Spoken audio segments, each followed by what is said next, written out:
Good morning, this is Daniela White with Urban Christian News Network. I'm glad you could join us today. Here are the top 10 news stories that you need to know about right now.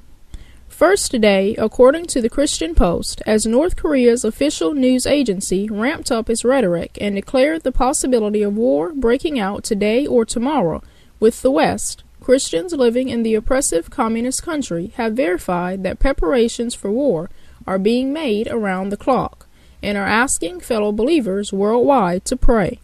According to persecution watchdog Open Doors USA, a local church leader has said, urgent meetings are being held everywhere, regardless if it's day or night.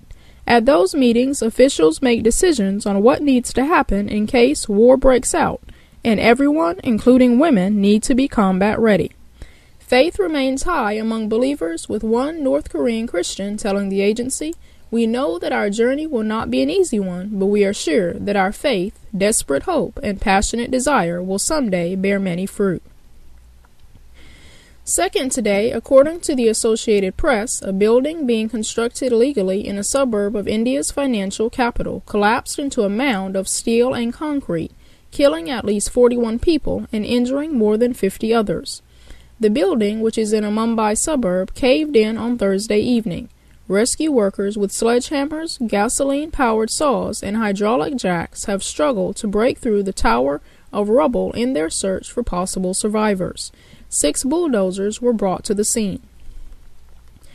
Third today, according to the New York Times, President Barack Obama will take the political risk of formally proposing cuts to Social Security and Medicare in his annual budget in an effort to demonstrate his willingness to compromise with Republicans and revive prospects for a long-term deficit reduction deal.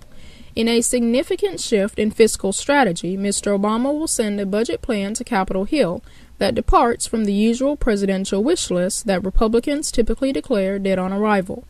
Instead, it will embody the final compromise offer that he made to Speaker John Boehner late last year, before Mr. Boehner abandoned negotiations in opposition to the president's demand for higher taxes from wealthy individuals and some corporations. Fourth today, according to the Associated Press, a group of Republicans and Democrats in the House are finalizing a sweeping immigration bill that offers work permits and the eventual prospect of citizenship to millions of people living illegally in the United States. That path to citizenship, however, is likely to take at least 15 years for many, longer than envisioned by Senate immigration negotiators or even by President Obama. The secretive House effort, which also aims to further tighten the border against foreigners crossing illegally into the U.S. and crack down on employers who hire them, has been overshadowed by the bipartisan negotiations in the Senate, which is expected to act first on immigration legislation.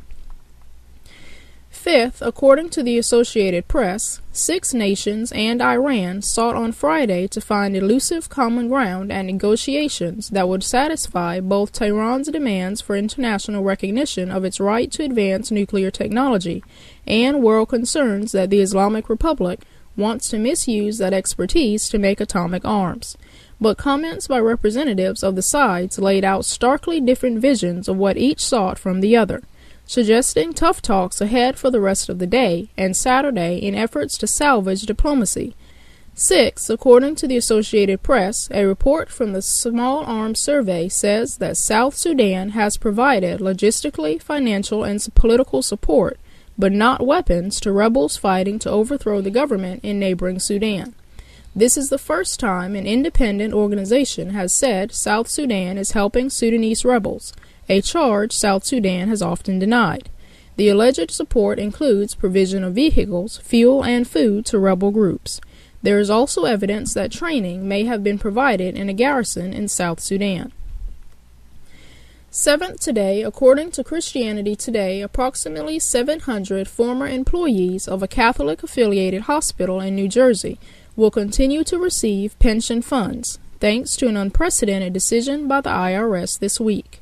The IRS decided to reverse a 2003 decision that exempted the hospital center at Orange from federal pension plan benefits because it was a church-affiliated nonprofit before it shut down in 2004.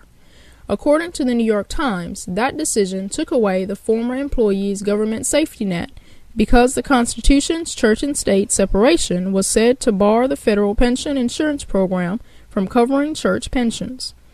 As a result, the IRS's reversal, former employees of the hospital now will receive federal pension benefits once again. Eighth today, according to the Associated Press, former Florida Lieutenant Governor Jennifer Carroll said she had no idea law enforcement was investigating a veterans charity accused of running illegal slot machine-style casinos until 2 agents walked into her office last month. In an AP interview, Carroll said the agents told her she wasn't under investigation, and they asked about Allied veterans, whose contract she severed when Rick Scott asked her to be her running mate in 2010. Carroll wanted to make sure she did nothing wrong. She said she was paid $6,000 a month to do public relations work for Allied veterans and had nothing to do with the alleged gambling. Nearly 60 people have been charged in the Allied veterans case, accused of running a $300 million gambling ring. Ninth today, according to the Associated Press, the U.S. economy has enjoyed a 4-month stretch of robust job gains, and on Friday, the government will report whether that trend endured into March. Economists generally think it did. They predict that employers added a solid 195,000 jobs, according to a survey by FactSet. That's a healthy gain, although it's below February's 237,000 net jobs that were added. The unemployment rate is expected to remain at a 4-year low of 7.7%. The Labor Department will release the report at 8:30 a.m. Eastern Time on Friday. You may view the report at bcnn1.com. 10th and finally today, according to CNN, the last hand in the 2 thumbs up film critic team, Roger Ebert, died Thursday, 2 days after revealing cancer returned to his body.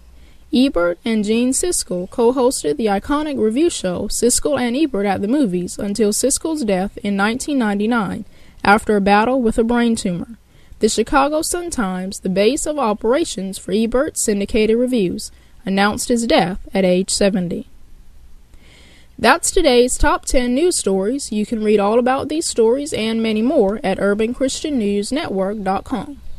As you go throughout the day, keep this word in mind. 2 Corinthians 5 verses 14 through 15 says, "For the love of Christ constraineth us, because we thus judge that if one died for all, then we're all dead. And that he died for all, that they which live should not henceforth live unto themselves, but unto him which died for them, and rose again." Thanks so much for listening. May God bless your day.